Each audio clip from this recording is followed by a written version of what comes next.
9 తెగల ఆదివాసుల సమస్యల పరిష్కారం కొరకు ఏర్పాటు చేసిన సమావేశానికి నలుమూలల నుంచి తరలి విచ్చేసినటువంటి అన్నలకి అక్కలకి అందరికి కూడా పేరు పేరున పాదాభివందనాలు తెలియజేస్తూ అదే విధంగా వేదికపై ఉన్నటువంటి సోదరు అన్ని సంక్షిప్తం కొరకు ఆదివాసుల మనుగడ కొరకు వాళ్ళ హక్కులు కాపాడడం కొరకు తప్పకుండా పోరాటాలు చేయవలసిన అవసరం ఎంతైనా ఉంది. గతంలో మరి పోరాటాలు చేసి ఈ భూమిని రక్తంతో తడిపి మరి హక్కులను తెచ్చుకోవడం అనేది జరిగింది. ఆ హక్కులు ఇప్పుడు కాలరాయబడుతున్నాయి. తప్పకుండా మనం ఐక్యంగా ఉండి పోరాటం చేసి మన హక్కులను మనము కాపాడుకున్న నాడే మన మనుగడ మన అస్తిత్వం మనం కాపాడుకోగలుగుతాం.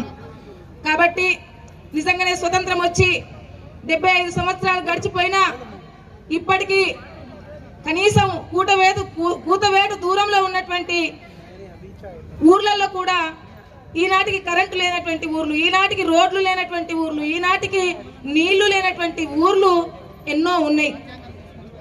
నిత్యం నిన్ననే ఒక గర్భిణీ స్త్రీ చనిపోవడం జరిగింది. అంటే ఎంత వెనుకబడి ఉన్నామంటే స్వతంత్రం వచ్చి 75 సంవత్సరాలు అయిందంటే 75 సంవత్సరాలు ఇంకా వెనుకబడి ఉన్నాము ఆదివాసులం. తప్పకుండా మేము అన్న చెప్పినట్టుగా విజయన్న చెప్పినట్టుగా తెలంగాణ రాష్ట్రంలో కాంగ్రెస్ గవర్నమెంట్ ఉంది.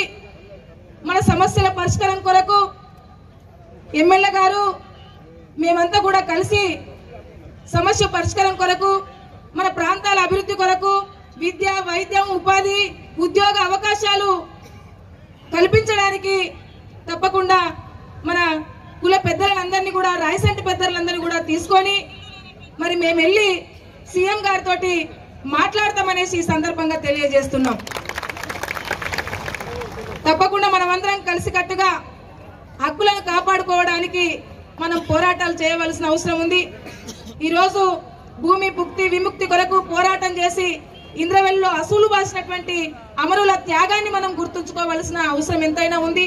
జల్ జంగల్ జమీన్ కొరకు పోరాడి ప్రాణాలు అర్పించినటువంటి కుమ్రం భీమ్ యొక్క పోరాటాన్ని మనం గుర్తుంచుకోవలసిన అవసరం ఎంతైనా ఉంది. కాబట్టి సోదరులారా తప్పకుండా మనమందరం కలిసికట్టుగా మన సమస్యల పరిష్కారం కొరకు తప్పకుండా పనిచేద్దామని తెలియజేస్తూ ఈ అవకాశం ఇచ్చినటువంటి మీకు అందరికీ కూడా మరొకసారి ధన్యవాదాలు తెలియజేస్తూ ముగిస్తున్నాను.